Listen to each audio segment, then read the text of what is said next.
सभी दोस्तों का बहुत बहुत स्वागत है। दोस्तों, क्या आपको हृदय की नसों में ब्लॉकेज की समस्या है? दिल से संबंधित बीमारी से जूझ रहे हैं? क्या आप दवाओं और ऑपरेशन से बचना चाहते हैं?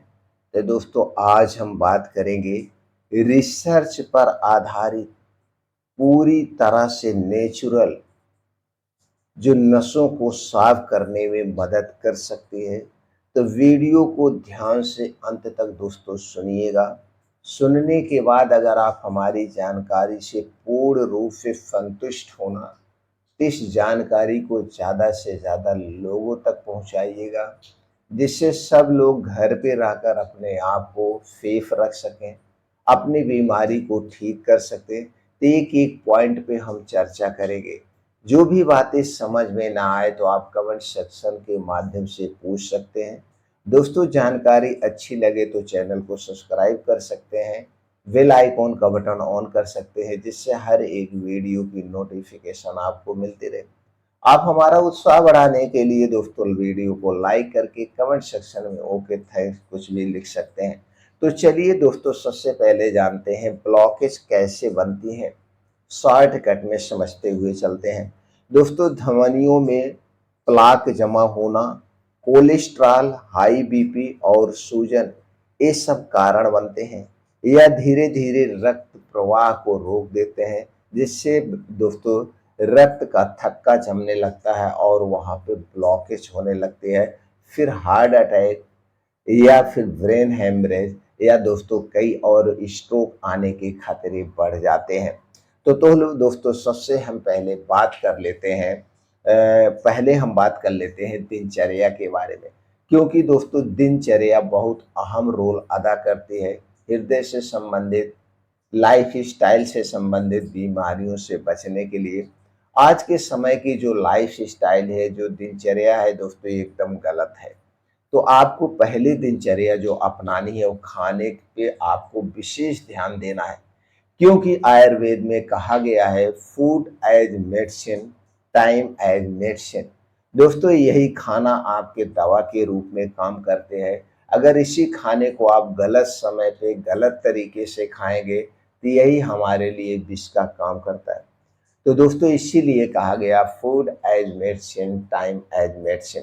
तो चलिए सबसे पहले जान लेते हैं टाइम एज मेडिसिन क्या है। दोस्तों, आज के समय क्या है खाने का, 9 बजे से 1 बजे के बीच में खाया जाता है। मैं रात के समय की बात कर रहा हूँ और यह समय सबसे गलत है, क्योंकि सूर्य डूबने के बाद हमारा पाचन तंत्र स्लो हो जाता है। तो सबसे पहले आपको इस टाइम को बदलना है। इस टाइम को आपको बदलना है किसी भी कीमत पर। तो समय क्या लेना है दोस्तों, हमारा जो खाने का समय होगा वो है घड़ी। हमारी घड़ी क्या है? हमारी घड़ी है सूरज की रोशनी। हमारी घड़ी फिक्स कर लीजिए सूर्य की रोशनी। सूर्य की रोशनी के हिसाब से कैसे हम खाएंगे दोस्तों, सूर्य डूबने के 1 घंटे पहले हमारा खाना पीना समाप्त हो जाना चाहिए। सूर्य डूबने के बाद हम सिर्फ पी सकते हैं, खा नहीं सकते हैं। पीने में सिर्फ पानी ले सकते हैं, दूध भी नहीं लेना है। तो सूर्य डूबने के बाद हम सिर्फ पानी पी सकते हैं, खाने वाला काम कोई नहीं करेंगे। और दिन की मैं बात करूं तो सूर्योदय के 2 घंटे के बाद हमें खाना शुरू करना है। सूर्योदय से पहले हम पी सकते हैं, खा नहीं सकते हैं, क्योंकि जैसे ही सूर्योदय होता है उसके बाद हमारे पाचन तीव्र होना शुरू होता है। और जैसे जैसे सूर्य ढलता ऊपर जाता है, चढ़ता है, वैसे वैसे हमारा पाचन तंत्र तेज होता है। तो सूर्योदय के 2 घंटे के बाद आप शुरू कर सकते हैं खाना, और सूर्यास्त के 1 घंटे पहले खत्म कर देना है। अब दोस्तों, इस खाने के नियम को अपना लेना है। इस बीच में आप खाएंगे क्या वो भी जान लेते हैं। दोस्तों, 9 बजे से 12 बजे के बीच में, सुबह 9 बजे से 12 बजे के बीच में हमें कोई एक मौसमी फल, 1 प्लेट सलाद लेना है। मैनेज आप अपने समय अनुसार कर लीजिए। क्या है? 9 से 12 बजे के बीच में 1 प्लेट सलाद या 1 प्लेट फल कोई मौसमी लेना है। अगर हम ओजन की बात करें तो जितना आपका ओजन है, जैसे मान लीजिए आपका वजन 60 किलो है तो एक जीरो ऐड कर दीजिए, 600 ग्राम हो गया, या 60 को 10 से गुणा कर दीजिए, 600 ग्राम हो गया। अब इसे ग्राम में कन्वर्ट कर दीजिए, उतना आपको सलाद और फल खाना है। तो समय आप मैनेज कर लीजिए। 12 से 1 बजे के बीच में 12 से 1 बजे के बीच में आपको भोजन करना है। आपके घर जो भोजन बना हुआ है इसी भोजन को करना है। अब इस बीच में यानी कि 9 बजे से और सूर्य डूबने के 1 घंटा पहले यानी 6 बजे के पहले क्या खाना पीना है ये तो आप समझ गए।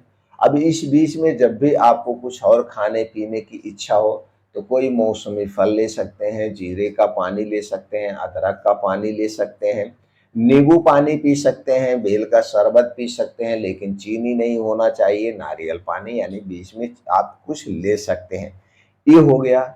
उसके बाद दोस्तों दूसरा काम जो आपको करना है, डेली 2 घंटे का आपको समय निकालना है। और इस 2 घंटे के समय में आपको करना क्या है, 2 घंटे के समय में कम से कम 5 से 6 किलोमीटर तेज गति से मॉर्निंग वॉक करना है। और ऐसे स्थान पे करना है जहाँ पे मिट्टी हो, हरी घास हो, नंगे पाँव करना है। उसके बाद मॉर्निंग वॉक कंप्लीट होने के बाद वहीं बैठ के 10 से 15 मिनट शुरुआत करिए अनुलोम विलोम से, फिर कपालभाति, भस्त्रिका प्राणायाम, और लास्ट में दोस्तों 15 से 20 मिनट का ध्यान करना है, मेडिटेशन करना है। ध्यान करने से, मेडिटेशन करने से दोस्तों हमारे अंदर की नेगेटिविटी खत्म होती है, हमारे अंदर पॉजिटिविटी आती है। ये सब हमें रोज करना है। अब इसके बाद कुछ ऐसी चीजें हैं जो कि दोस्तों हम अगर अपने डेली रूटीन में शामिल करते हैं तो जो नसों में ब्लॉकेज है उसे दूर करने में मदद करेगा, कोलेस्ट्रॉल को नियंत्रित रखता है। तो चलिए एक एक करके उन चीज़ों के बारे में जानते हैं। सबसे पहली चीज़ जो है दोस्तों, जो आपके किचन की चीज़ है वो है लहसुन। दोस्तों लहसुन रक्त वाहिकाओं की दीवारों को, प्लाक जो होता है उसे धीमा करता है और ब्लॉकेज बनने से रोकता है। ये बहुत ही फायदेमंद है। तो लहसुन कैसे खाएंगे दोस्तों, हमें डेली 2 से 3 कली लहसुन ऐसे खाने से पहले, जब आप सुबह का खाना खाएंगे तो सुबह खाना खाने के पहले, तुरंत पहले 2 से 3 लहसुन की कली लीजिए और इसको ऐसे चबा चबा के खा जाइए। उसके बाद आप अपना खाना खा सकते हैं। तो 2 से 3 लहसुन की कली हमें लेना चाहिए।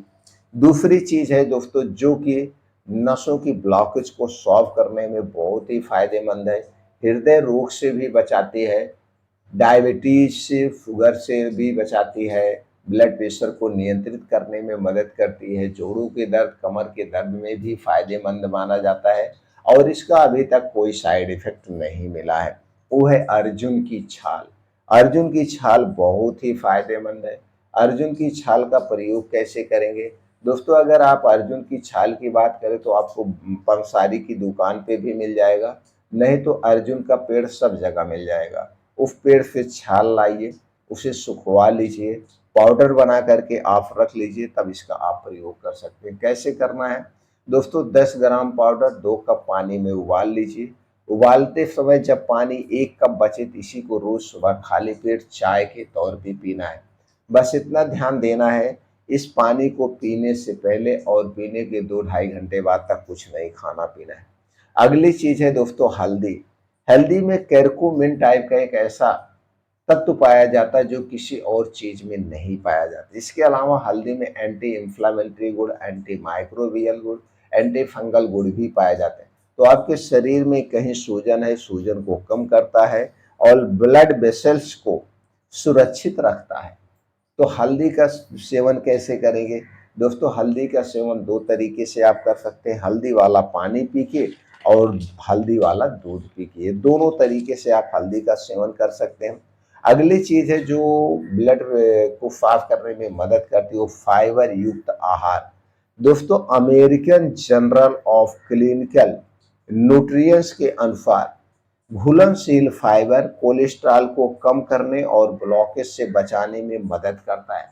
तो घुलनशील फाइबर किसमें सबसे ज्यादा पाया जाता है दोस्तों, वो है बीन्स, मोटे अनाज, सब्जियां और फल।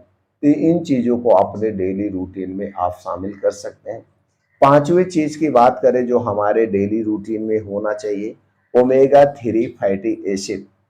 जी हाँ दोस्तों, ओमेगा थ्री फैटी एसिड कई रिसर्च में पाया गया है। जैसे दोस्तों सर्कुलेशन जर्नल के अनुसार omega three omega three fatty acid triglyceride को कम करता है और धमनियों को जो इन्फ्लामेशन है, जो धमनियों में सूजन है, उस सूजन को कम करने में मदद करता है।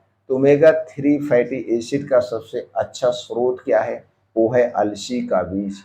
अलसी के बीज में भरपूर मात्रा में ओमेगा थ्री फैटी एसिड पाया जाता है। अगला चीज है अखरोट और सफेद तेल। तो दोस्तों इन तीनों चीजों में omega three fatty acid, omega six, omega nine fatty acid पाया जाता है। अगली चीज है दोस्तों वो है त्रिफला। General of Ayurveda